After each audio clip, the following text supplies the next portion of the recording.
tired of living paycheck to paycheck. When am I ever gonna get ahead? How do people get ahead anyway?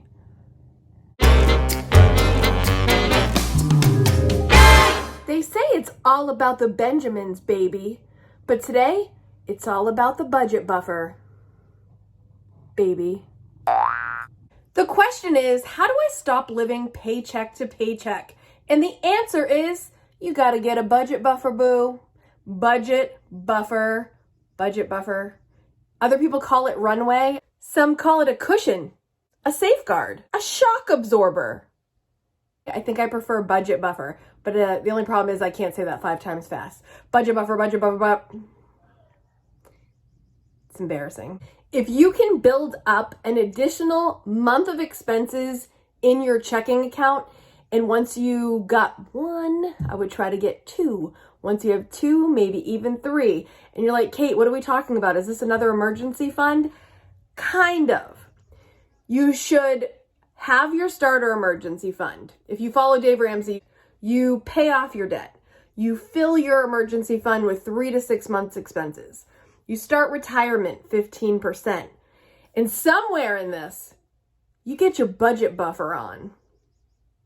Sandra from Scotland sent me this question. And when she asked, I thought, oh my gosh, I've never talked to you about the budget buffer.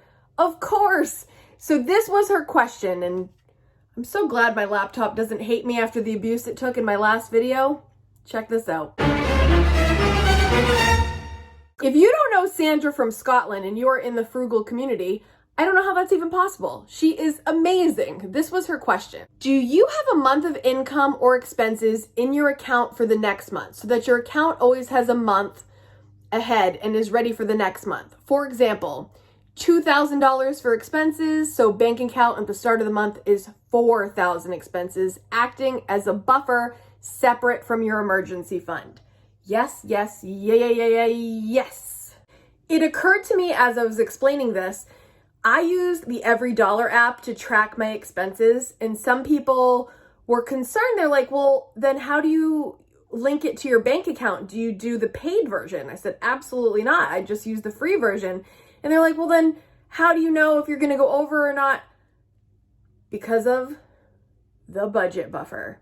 If you're excited to talk more about this, type in budget buffer in the comments and hit the like button so I know you like talking about this kind of thing. I always have an additional month or 3 in my checking account for my regular expenses so that I would never ever go over and have an overdraft fee. Oh gosh, no. How do you determine how much you need of a budget buffer? If you've seen my how to create a survival budget video, if you haven't, I will leave it here. But if you know about my budget, I have 4 categories. I have, say it with me if you've been here. The first one is savings, household, giving, and lifestyle. What I would do is I would look at your household, say it's $2,000 like she said in the example. That is what you need for a budget buffer. So if your household expenses are $2,000, you need $4,000 in your checking account at all times so that you never go over. Hopefully you're budgeting right to start with, but stuff happens, you know what I'm saying? Hey, buns. You're probably thinking, Kate, 1 month versus 3 months is a big difference, and it is. So start with 1. Start with trying to get 1 additional month as your budget buffer so that you always have a fail-safe in your checking, built right into your checking, so you know you're never gonna overdraft. Great idea, Kate. Just have extra money. I've never thought of that. But listen, yes, you've probably thought of it and you probably want that, but you've got to work toward that. And it's going to take a little bit. There's obviously a couple ways for you to get there. The first, of course, is a relative that you never met passes away and leaves you a ton of money. The second way is to finally hit the lottery and win. If those 2 fail, we're going to have to come up with plan C and D and maybe E. Budget buffer preparation strategy number 1.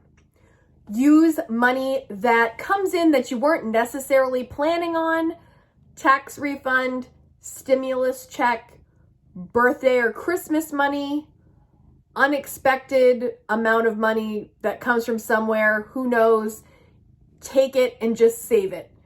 And by save it, I mean put it as the budget buffer. Budget buffer strategy number 2, the old-fashioned way, and that is either spend less or make more.